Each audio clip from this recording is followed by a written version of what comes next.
Yes po, ma'am. Ano po natin? So, ang masarang sa akin po frozen shoulder. Tapos, gumagaling siya pag may namassage ko dito. Pero yung dito, pay-pay at saka hanggang doon. Ayaw gumaling. Hindi ko kaya masahin. Tsaka ang sakit talaga. Sakit talaga. Ilang araw na yan? Ilang linggo?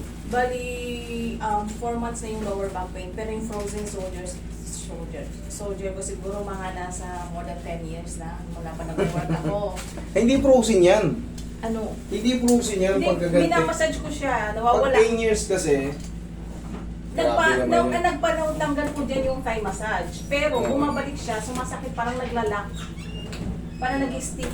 Sabi ko sa'yo, hindi frozen shoulder. Ang frozen shoulder, hindi maangat. Ay, naiangat Yan ko is siya. shoulder pain lang yan. Yung nararamdaman nyo rito, tightness lang yan. Opo, tas Kaya nga minsan pag minamassage yun, nagiging okay. Pero siyempre, may mga routine tayo sa bahay na ginagawa. Tapos yung pamamaraan ng pagtulog sa unan, palagi okay, nakatagilid. Kaya bumabalik. Ngayon, siyempre, akala ni ma'am, frozen shoulder, 10 years nang babalik-balik. Hindi po, negative po. Ayan, ang bilis-bilis. Oh. Hindi yan negative. Shoulder pain lang na matatawag yan. Ito sa left, medyo may tightness sa loob. Ito, medyo mahiya. Kumpara rito sa kanan. Tsaka po pag naglalakad ako, minsan parang kumakaskas, parang may crunchy nuts. Yes. Sa ganito. Para tayong tanga pag naglakad tayo ng ganito. Hindi ba pag gumaganon? O kaya nga, automatic. Pag may masakit, may problema. Ibig sabihin. Pero pagka, hindi kasi tayo pwede maglakad ng Stiff na gano'n. Oo, para tayong, para tayong robot nun. Pero yan, ayusin natin. I-reset na po lahat yan. Sama na yan. Pero ito, mas madali ito kumpara sa frozen. Ang frozen, masakit ang adjustment. Kahit ako naaawa rin ako sa mga mahihinang pain toleration kasi siyempre, yung iba naiiyak dito. Eh, iyo ko rin naman ngayon, kaya ibinibilin ko sa inyo, 2 weeks pa lang, na consistent, parang may mga shoulder pain na kayo na ayaw mo wala. Para ibisan nyo na agad, paayos nyo na. Kasi, kasunod niyan, yung dating ganito, ganyan na, hanggang sa hindi nyo maangat. Sobrang sakit ng adjustment niyan. Kahit hindi i-adjust, matabig kayo ng kasama nyo sa bahay. Naku, parang sumpain nyo talaga pag natabig ang sakit. Relax na.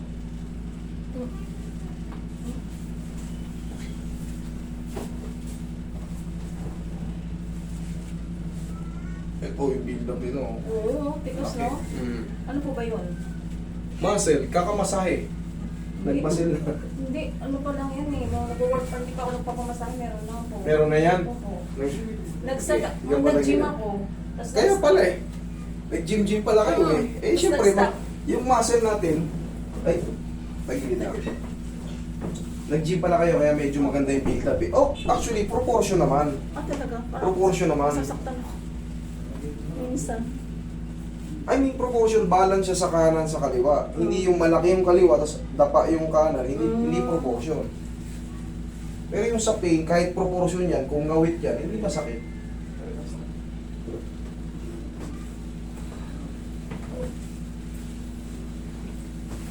Other side.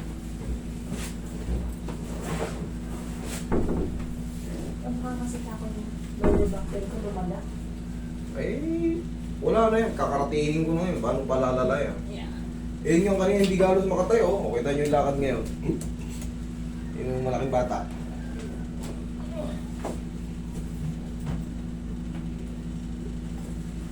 Pectus, relax. Tihaya.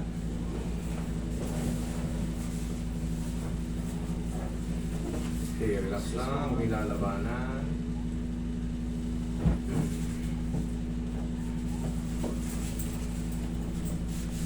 Relax lang.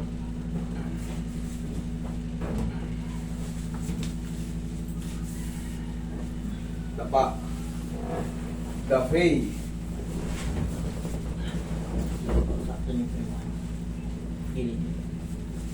Pag magpapamassage kayo, sabihin nyo, soft to medium lang. Hindi na yung kailangan yung madiin. Pag madiin kasi, mas masakit. Okay, relax. Lamputan mo lang. Tabi yung medyo.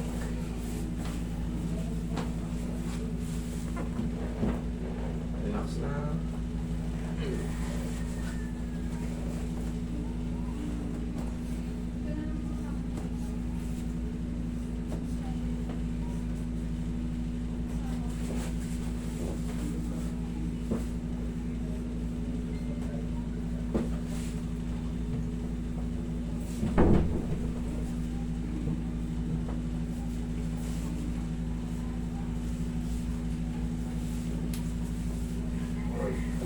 lang mamaya.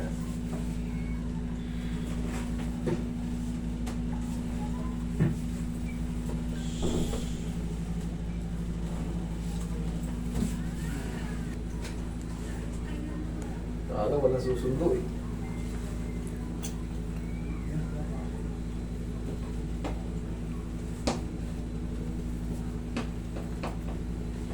Ma'am, tihaya.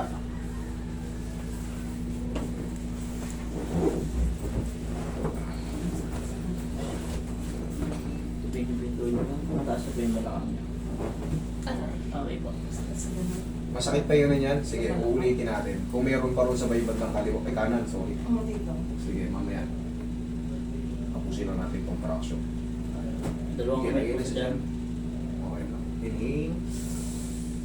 Exhale. Thank you. Yan ka lang muna in a few seconds na ha. Tapos babalikan natin yan. Para malaman natin mamaya. Kung meron pa. Babalikan ko yung kanan mo. Kasi hindi yun pangkaraniwan. Pagka kailangan, pag inanon mo, maaaring maliit lang kasi yung pinaka-trauma, pero pag inanon mo, masakit pa rin. Ibig sabihin, hindi pa tumutugma yung tinatawag natin mga capsule joint dyan or facet joint. Tagilid ka ulit, mami. Babalikan ko. Yan, sige. Meron pa yan dyan, hindi na-shoot. Relax na.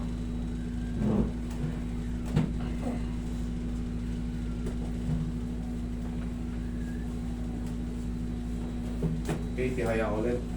Ayan, kung na sumingaw, sige, tihaya ulit. Iyahan mo lang mga ilang segundo. Kanina sumakit siya nung inangat mo yung paa mo eh. Try mo. Nung inangat ko yung... Sige, try mo. Hmm.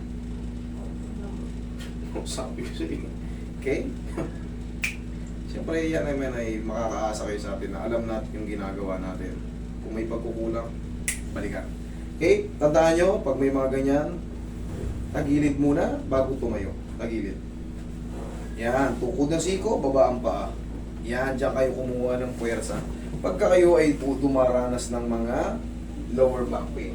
Sir, kung ganito? Oo, ito po. Patapos, ito po. Patapos. Alam mo, one time, master, gumising ako, kala ko stroke ako kasi hindi ako makagalaw kasi stiff na stiff yung mula dyan hanggang Okay. taas. Huwag nyo iisipin yun. Tandaan nyo, pag stroke kayo, walang malay yung mga ano nyo. Pag na-stroke kayo, manhid tong buo. Ayan, tapos, syempre, magiging unconscious kayo pag na-stroke kayo. Huwag nyo iisipin yun. Lalo lang kayong makakabahan. Lalo kayong kakabahan. Isipin nyo lang naipit sa higaan. Yan na. Yun, inaano. Kasi Pangalay. once na pumasok na yun sa isip mo, magpapanik ka na, magpapalpitate ka, ma-high blood ka, lalo na. Ito yung muscle mo rito, mamo, kita mo, dahil sa pag-gym, Ano gawin ko? proportion naman kaso, Tigas. alam mo yung back, alam mo yung mga nagkatawan nung nag-gym? Oo, yun, ganyan pa ako dati. Correct. Eh, nahawakan mo na to sir, sa kanya. Kita mo may muscle, oh. Muscle. Parang palimpik ng mga, siyempre, yung pang lalaki. Para mga lalaki eh. Eh, hindi na natin maalis to kasi nga, build up ng muscle to. Eh, nag-gym ka eh, nagkakaganyan-ganyan ka pala eh. Eh, syempre, pero okay naman ang mahalaga proportion. Pero huwag na kayong umasa na Wala. Kala ko kasi, muscle to eh. kala ko po, yan ang dahilan kaya masakit. Kasi, Hindi, marami namang ganito eh. Kaso nga lang, hindi lang pangkaraniwan sa babae. Eh, may mga parang yung mga muscle. bukol-bukol. Oh, ayan oh. Oh, kabilaan naman eh. Ang mahalaga, pantay, hindi siya mukhang bukol. Yun nga ibig sabihin ng proportion. Kaliwat kanan, meron, maganda.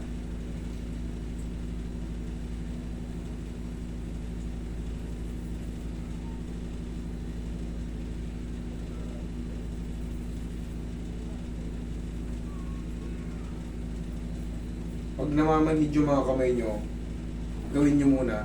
Kunyari, may kasama kayo, kasama nyo si sir sa bahay, ipaangat nyo to. Kung naipit sa higaan, tutunog yan. O kahit hindi tumunog, basta iangat nyo lang. Ganyan. Tapos, i-rub nyo yung kamay nyo. Kung meron na, okay. Yan, sample lang. Lagyan nyo ng konting pa, i-rub nyo yung kamay nyo. Sige, nakasan nyo. Lalo sa umaga, ganyan, para bumalik yung lakas ng mga puwersa ng mga kamay nyo. Pansinin nyo sa umaga, parang ang hina ng kamay natin, i-rub nyo. Tigas, oo. Lalakas siya. Okay? Okay, lingon ka dito. Lingon ka sa kabila. Oo. O nasa inyo umaharang? Wala. Thank you. O, huwag na maligo. Thank you. Walang Hapon na eh. 5 na. bukas na. Bukas na.